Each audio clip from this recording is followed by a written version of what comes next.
Hello नमस्कार मेरे साथियों, आप सबका वेलकम है आपके अपने ऑफिशियल यूट्यूब चैनल के ऊपर करियर विद विकास सर के अंदर। जैसा कि आप देख रहे हैं, एसएससी सीजीएल 2024 एग्जाम स्टार्ट हो गया है और इस पेपर के अंदर पॉलिटी का एक क्वेश्चन पूछा जा रहा है, हर शिफ्ट में आ रहा है। आपके लिए इंपॉर्टेंट आर्टिकल मैं इस वीडियो के अंदर लेके आया हूँ, सिर्फ 10 से 12 मिनट आपके लेंगे और इसके अंदर सारे इंपॉर्टेंट आर्टिकल पॉलिटी के करवाने का काम हम आप में इसमें करेंगे। वीडियो अच्छी लगेगी आपको, ये पक्की श्योर बात है। चैनल पे नए हैं तो सब्सक्राइब करके जाना मत भूलिएगा। और ये एक क्वेश्चन आपके लिए बहुत बहुत हेल्पफुल होने वाला है, बिल्कुल दिल से आपको इस वीडियो के सामने बनाया जा रहा है। चलिए हम स्टार्ट करते हैं। थोड़ा सा बेसिक अगर मैं बात करूं तो आपको पता ही है कि भारत का जो संविधान है वो 26 नवंबर 1949 को बनके तैयार हुआ था, 1949 को बनके तैयार हुआ। इसीलिए हम 26 नवंबर को कॉन्स्टिट्यूशनल डे सेलिब्रेट करते हैं। पहला क्वेश्चन आज की क्लास का हो गया है। 26 नवंबर को कॉन्स्टिट्यूशन डे पूछा जाता है पेपर के अंदर। इसके बाद हमने लागू किया था 26 जनवरी 1950 को, 1950 को। रीजन था इसके पीछे क्योंकि लाहौर अधिवेशन जो हुआ था 1929 के ऊपर जवाहरलाल नेहरू वाला, वो 26 जनवरी को हुआ था। संविधान को बनने के लिए 2 साल 11 महीने 11 मंथ और 18 दिन का समय लगा था और लगभग 64 लाख रुपया, 63 लाख समथिंग अमाउंट जो है वो संविधान को बनाने में लगी थी। 2 साल 11 महीने 18 दिन का समय लगा था। फादर ऑफ इंडियन कॉन्स्टिट्यूशन बोला जाता है डॉक्टर भीमराव अंबेडकर साहब को, B.R. अम्बेडकर साहब को बोला जाता है। मैंने पॉलिटी की बहुत सारी अच्छी अच्छी वीडियो चैनल के ऊपर डाल रखी है, तो जाके आप उसके ऊपर जरूर वहां जाइए। डिस्क्रिप्शन में मैं उन सबका लिंक आपको वहां डाल दूंगा। ड्राफ्टिंग कमेटी पहली मीटिंग जो हुई थी वो 9 दिसंबर 1946 को हुई थी कॉन्स्टिट्यूशनल असेंबली की। फर्स्ट मीटिंग जो हुई थी वो 1947 को डॉक्टर सचिदानंद सिन्हा यहाँ के हेड थे। उसके बाद 11 दिसंबर 1946 को दूसरी मीटिंग होती है 1946 को, जहां पे परमानेंट हेड बनाया गया डॉक्टर राजेंद्र प्रसाद को। डॉक्टर राजेंद्र प्रसाद को यहाँ का परमानेंट हेड बनाया गया था। अगर मैं बात करूं हमारे चीफ एडवाइजर कौन थे, तो B.N. राव, ये हमारे एडवाइजर थे संविधान सभा के, यानी कि कौन हमको एडवाइजरी देंगे तो डॉक्टर B.N. राव हमारे यहाँ के चीफ एडवाइजर थे। ये बेसिक आउटलाइन मैंने बनाने का काम किया है। संविधान की अगर मैं बात करूं, जो संविधान हमारा 1949 को बनके तैयार हुआ था, इसके अंदर 395 आर्टिकल थे, 395 आर्टिकल्स थे। इनसे एक क्वेश्चन आपका जरूर आएगा। और उस समय की अगर मैं बात करूं तो संविधान के जो पार्ट थे वो 22 पार्ट थे और 8 शेड्यूल्स थी, 8 शेड्यूल्स थी। अगर आज प्रेजेंट की मैं बात करता हूं कि प्रेजेंट के अंदर 448 आर्टिकल हैं, 448 आर्टिकल हैं, बहुत इंपॉर्टेंट चीज है। 448 आर्टिकल हैं। पार्ट की बात करूं तो 25 पार्ट्स हमारे हैं और शेड्यूल्स की बात करूं तो 12 शेड्यूल्स अभी हो गई हैं। तो ये है लेखा जोखा बेसिक कॉन्स्टिट्यूशन का। संविधान को लिखने का काम प्रेम बिहारी नारायण राजादा के द्वारा किया गया था। ये पूरा इसके अंदर करने का काम हमने किया है। बहुत जल्दी छोटी सी वीडियो के अंदर हम जितने भी इंपॉर्टेंट आर्टिकल हैं उनको करने का काम करते हैं। बेसिक आउटलाइन हमारी ये है। इंडियन कॉन्स्टिट्यूशन को इंग्लिश लैंग्वेज के अंदर लिखा गया था। कैलीग्राफी की अगर बात करूं तो ये थी इटालियन कैलीग्राफी। इटालियन कैलीग्राफी ये लिखा गया है। एक और क्वेश्चन आपको बताना चाहूंगा। जो भारत का संसद भवन था उसका नाम बदल के, जो पुराना संसद भवन था उसका नाम बदल के संविधान भवन किया गया है।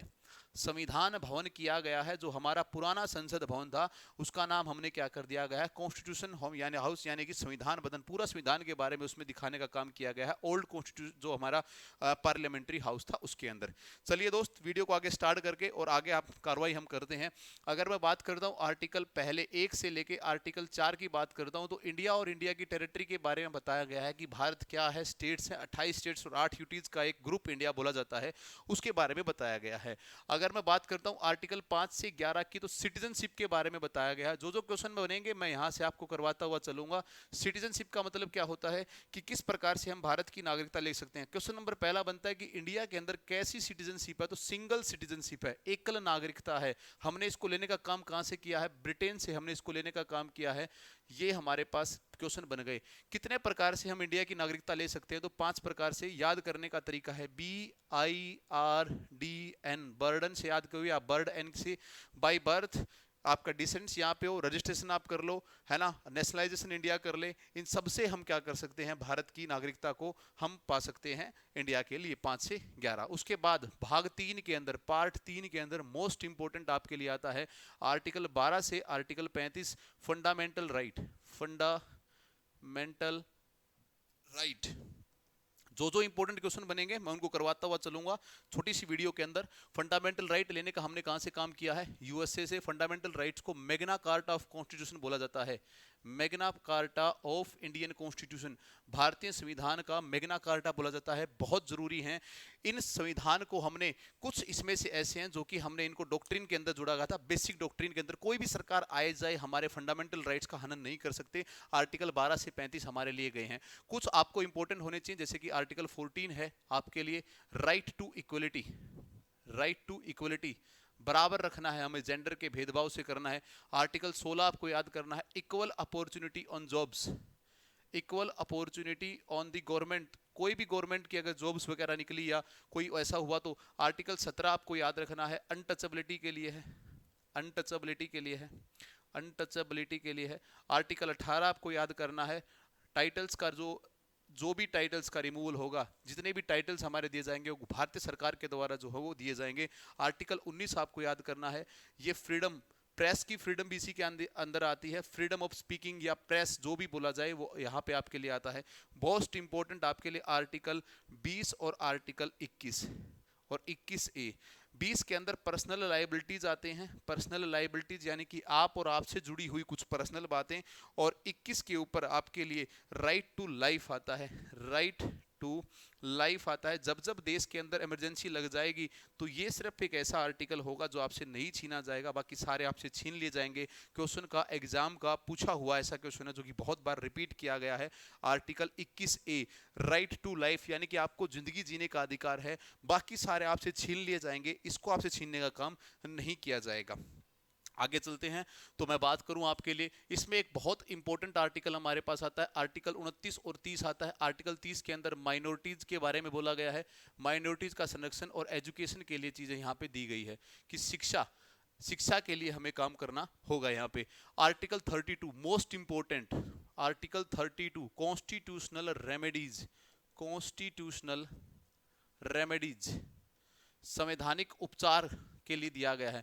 यानी कि कोई भी सरकारी अधिकारी या कोई भी आपसे फंडामेंटल राइट का आपका हनन करवाने लग रहा है तो कॉन्स्टिट्यूशनल रेमेडीज है, इसके लिए आपके पास रिट्स हैं, यानी कि आप direct high court supreme court के अंदर लगा सकते हो रिट। और रिट कितनी होती है? 5। ये भी इंपॉर्टेंट क्वेश्चन है। फंडामेंटल राइट्स के अंदर आर्टिकल 32, इसको डॉक्टर भीमराव ने बोला है heart and soul of Indian constitution, heart and soul of Indian constitution, भारतीय संविधान की आत्मा और हृदय, ये बोला गया है। किसके द्वारा बोला गया है? ये डॉक्टर B.R. अम्बेडकर के द्वारा इसको दिया गया। उन्होंने कहा कि अगर मेरे को 395 में से अगर एक आर्टिकल चुनना है तो वो आर्टिकल 32 है, जिसके लिए मैं जाऊंगा। मात्र 10 मिनट की वीडियो के अंदर सारे आर्टिकल करने का हम काम करेंगे। तो आर्टिकल 32 आपके लिए दे रहा है। उसके बाद एक आर्टिकल आता है आर्टिकल 48A, एनवायरमेंट के लिए, एनवायरमेंट के लिए आता है, एनवायरमेंट प्रोटेक्शन के लिए आता है। थोड़ा सा मैं आपको और बताना चाहूँ, फंडामेंटल राइट भाग 3 में थे और यहाँ पे ये भाग 4 के अंदर फंडामेंटल ड्यूटीज DPSP आते हैं, डायरेक्टिव प्रिंसिपल ऑफ स्टेट्स आते हैं। क्या आते हैं? Directive principle of states. एक हमारे पास आर्टिकल 44 था जिसमें कॉमन सिविल कोड है, कॉमन सिविल कोड है, CCC करके है, बहुत इंपॉर्टेंट है।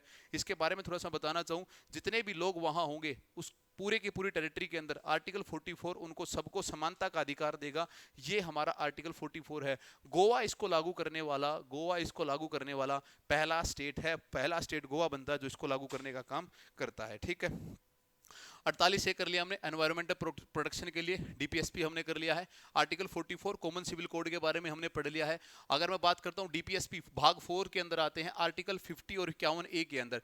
अब यहाँ से 51A के अंदर, 51A के अंदर हमारी फंडामेंटल ड्यूटीज आती हैं, ड्यूटीज आती हैं जो कि कितनी है? 11 है। और हमने कहाँ से लिया है इनको? रसिया से लेने का हमने इनको काम किया था। जो मैं साथ साथ आपको छोटे छोटे पॉइंट बना रहा हूँ, ये आपके लिए बहुत इंपॉर्टेंट है। फंडामेंटल ड्यूटीज हमने कहाँ से लेने का काम किया है? रसिया से हमने लेने का काम किया है। तो आर्टिकल 51A हमारे पास ये आ गया। चलिए, अगर मैं आर्टिकल 52 की बात करता हूँ तो ये हमारे प्रेसिडेंट से संबंधित है कि देश के अंदर प्रेसिडेंट होंगे, president first citizenship of India होंगे, first citizen of India. Constitutional head बोले जाते हैं भारत के, कॉन्स्टिट्यूशनल हेड बोले जाते हैं भारत के। ये हमारे यहाँ से फैक्ट आ गए।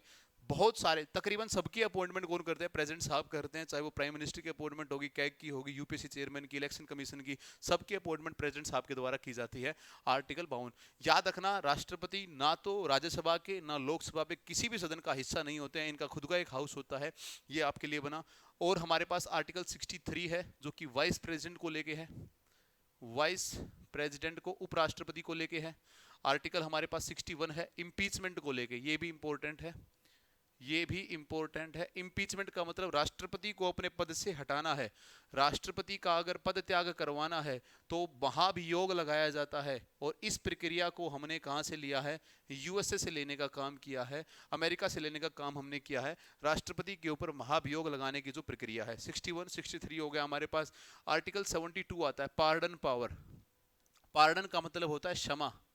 राष्ट्रपति के पास किसी को समाधान की याचना, यानी किसी भी बंदे को फांसी की उम्र कैद की सजा दे रखी हो तो राष्ट्रपति के पास जाके, राष्ट्रपति के साहब के पास आर्टिकल 72 के तहत क्या है? पार्डन पावर दे रखी है, जिसके तहत राष्ट्रपति समाधान कर सकता है। ठीक है, हमारे लिए ये बनी। उसके बाद एक इंपॉर्टेंट आर्टिकल और आता है हमारे पास, आर्टिकल 108 ज्वाइंट सीटिंग का। आर्टिकल 108 ज्वाइंट सीटिंग का, दोनों हाउसों की इकट्ठी सीटिंग। किस किस हाउस की?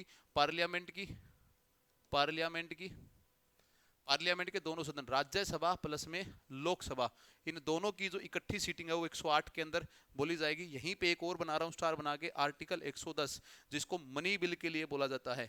मनी बिल की डेफिनेशन यहाँ पे दे रखी है। एक और इंपॉर्टेंट क्वेश्चन यहाँ बना देता हूँ आपके लिए, कह रहा है कि कौन बताएगा कि कोई बिल मनी बिल है या नहीं है? सिर्फ एक आदमी के पास ये पावर है, लोकसभा के स्पीकर के पास ये पावर है, लोकसभा स्पीकर के पास ये पावर है कि कोई बिल मनी बिल है कि नहीं है। क्या कहा मैंने? ज्वाइंट सिटिंग आर्टिकल 108 110 के अंदर मनी बिल बैठा रखा है। तो यहाँ पे आर्टिकल 112 भी होता है जिसके अंदर फाइनेंस कमीशन आता है, फाइनेंस कमीशन ये भी आएगा। फाइनेंस कमीशन की जो हेड होंगे वो फाइनेंस मिनिस्टर होंगे, यानी कि अगर अब की बात करूं तो कौन बनेंगे? निर्मला सीतारमन। याद रखना, निर्मला सीतारमन भारत की पहली वित्त मिनिस्टर जो है ना बन के हमारे सामने आई थी, और ये हमारे लिए हुआ। ठीक है, आगे बात करते हैं। बीच में हमारे लिए देखो, मैंने एक आपको याद करना सिखवाया था सरला के नाम से, सरला के नाम से आपको सिखवाया था। सरला का मतलब संसद, संसद का मतलब पार्लियामेंट, करवा रखा है मैंने ये। पार्लियामेंट, राज्यसभा और लोकसभा, इनके लिए आर्टिकल कौन कौन से होंगे? इनके लिए कौन कौन से आर्टिकल होंगे? तो पार्लियामेंट 79 के अंदर आती है, राज्यसभा आर्टिकल 80 के अंदर आती है, और लोकसभा आर्टिकल 81 के अंदर आती है। इन तीनों का आर्टिकल आप याद रख लीजिए, इन तीनों का आर्टिकल आप याद रख लीजिए।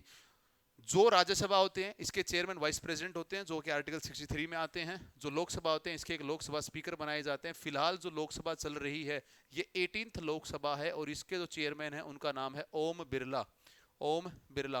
पहली लोकसभा के जो स्पीकर थे उनका नाम था गणेश वासुदेव मावलंकर। लेडीज की बात करें तो मीरा कुमार, वहां के लिए नाम आ जाएगा आपके लिए। और राज्यसभा के अभी पदेन सभापति की बात करें तो जगदीप धनखड़, जगदीप धनखड़ जो है, ये नाम आपको याद रखना है। तो तीन आर्टिकल बहुत इंपॉर्टेंट है। ज्वाइंट सीटिंग मैं बता चुका हूं आपको, आर्टिकल 108। ज्वाइंट सीटिंग बुलाने का जो हक है वो सिर्फ प्रेसिडेंट साहब के पास है, लेकिन प्रेसिडेंट साहब ज्वाइंट सीटिंग बुला के भी चेयर पे किसको बिठा देते हैं? लोकसभा स्पीकर को बिठा देते हैं। माइन्यूटली एक क्वेश्चन यहाँ से जरूर निकलता है, इनका बहुत बढ़िया से ध्यान रखिए। तो आर्टिकल 110 112 हमने यहाँ से किया। उसके बाद अगर हम देखते हैं तो आर्टिकल 148 148 जो कि कंट्रोलर ऑडिटर जनरल का, ऑडिटर जनरल के लिए आता है। ठीक है, कैग के लिए आर्टिकल आता है CAG, इसको बोला जाता है जी आई ऑफ इंडियन अकाउंट या गवर्नमेंट अकाउंट। जितने भी हमारे खातों का जो पूरा ध्यान रखता है वो कौन रखता है? कैग रखता है। कैग की ड्यूटी होती है कि हमारे सारे खातों का ध्यान जो है वो रखा जाए। ठीक है, ये आई ऑफ द इंडियन अकाउंट बोला जाता है। आर्टिकल 124 बीच में हमारे लिए रह गया, सुप्रीम कोर्ट को लेके ये आता है, सुप्रीम कोर्ट की सुप्रीमेसी के लिए आता है। एक और है आर्टिकल 120 120 जो कि लैंग्वेज ऑफ पार्लियामेंट को दिखाएगा, लैंग्वेज ऑफ पार्लियामेंट, यानी कि संसद में कौन सी भाषा हमें यूज करनी, किस प्रकार से। एक बहुत बढ़िया यूपीएससी का आपको क्वेश्चन बताता हूं, जरा मेरे को आंसर कमेंट बॉक्स में डाल के बताना अगर आप वीडियो को बहुत बढ़िया से देख रहे हैं। और बहुत बढ़िया क्वेश्चन है, कोई भी कोर्ट, या हम बात करें फिलहाल सुप्रीम कोर्ट की, सुप्रीम कोर्ट अपना फैसला किस लैंग्वेज के अंदर सुनाएगा? मैं आपको ऑप्शन दे रहा हूं, मैं क्वेश्चन पूछ रहा हूं आपसे, सुप्रीम कोर्ट अपना जो फैसला है वो किस लैंग्वेज के अंदर सुनाएगा? पहली बात तो ये, सुप्रीम कोर्ट की फॉर्मेशन कब हुई थी? 1951 के अंदर। फिलहाल जो सीजीआई है उनका नाम है D Y Chandrachud, D Y Chandrachud. याद रखना भाई कि ये 50वें सीजीआई हैं, 50th सीजीआई हैं, ये 50वें हैं। तो सुप्रीम कोर्ट किस लैंग्वेज के अंदर अपना फैसला सुनाएगा? उस स्टेट की लैंग्वेज के अंदर सुनाएगा जिस स्टेट का वो बंदा है, हिंदी के अंदर सुनाएगा, इंग्लिश के अंदर सुनाएगा, या जो सामने वाला जो भी गवर्नमेंट आई है उस गवर्नमेंट की लैंग्वेज में सुनाएगा, या बाई लैंग्वेज सुनाएगा? आप इसका कमेंट बॉक्स में आंसर डालिएगा कि सुप्रीम कोर्ट किस लैंग्वेज के अंदर अपना फैसला सुनाने के लिए बाध्य होता है। ठीक है, आर्टिकल 120 की बात करूं तो लैंग्वेज ऑफ पार्लियामेंट इसके अंदर बोला गया है। आर्टिकल 124 के अंदर सुप्रीम कोर्ट की सुप्रीमेसी को दिखाया गया है। फिलहाल भारत के अंदर सुप्रीम कोर्ट एक ही होता है, हाई कोर्ट 25 है, इनका याद रखना। भारत के अंदर हाई कोर्टों की जो संख्या वो 25 है। सबसे बड़ी बेंच हाई कोर्ट की कहां पे बैठी है? ग्वालियर के अंदर बैठी है, ग्वालियर के अंदर बैठी है। मेरा मकसद है एक एक नंबर आपकी झोली में डालना। भगवान करे जो भी चीजें यहाँ पे करवाई जाए एक क्वेश्चन आपके पास आ जाए, क्योंकि जो वीडियो का समय आपने लगाया है वो आपका पूरा यहाँ से होके जाना चाहिए। आर्टिकल 120, आर्टिकल 124, 148 हमने किया। इसके बाद अगर हम बात करते हैं तो हमारे लिए इंपॉर्टेंट आर्टिकल 153 आता है, 153, जो कि गवर्नर के लिए आता है कि हर एक स्टेट का एक गवर्नर होगा। गवर्नर की अपॉइंटमेंट कौन करते हैं? प्रेसिडेंट साहब करते हैं। प्रेसिडेंट साहब गवर्नर की क्या करते हैं? अपॉइंटमेंट करते हैं।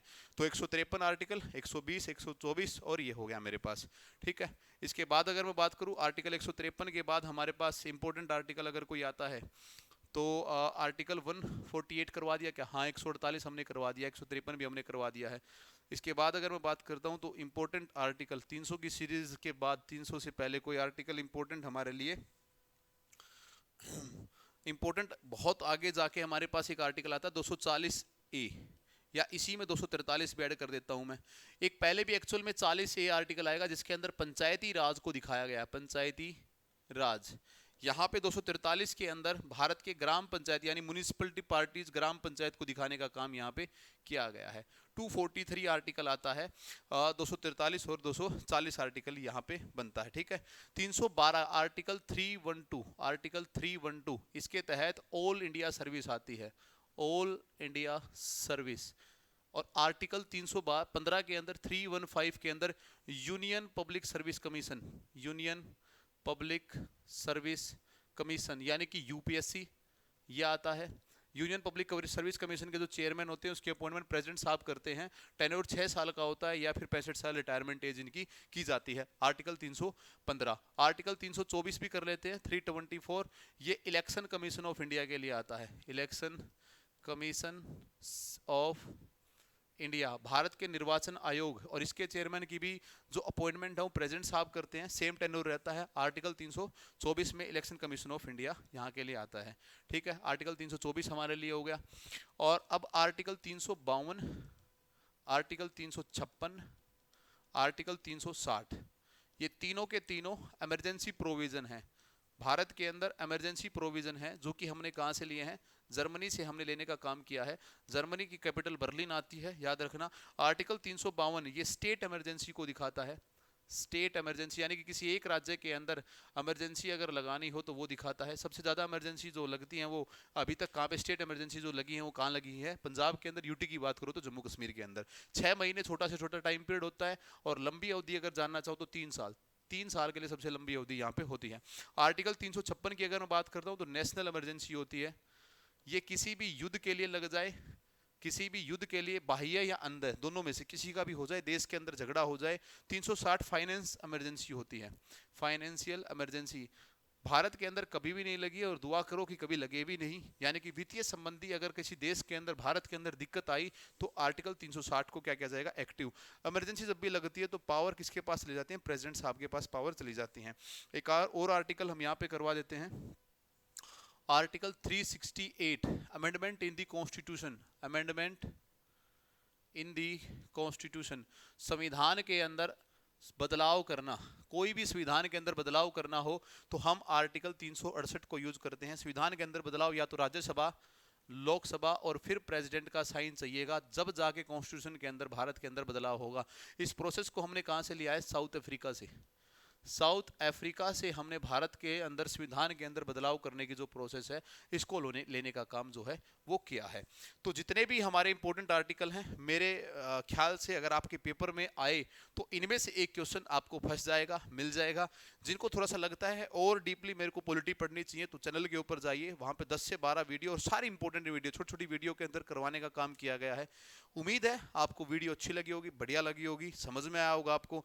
और ये वीडियो मैं दुआ करता हूं कि आपके बिल्कुल पेपर के अंदर आपको काम आए। All the best for your exam. Thank you so much. जय हिंद, वंदे मातरम।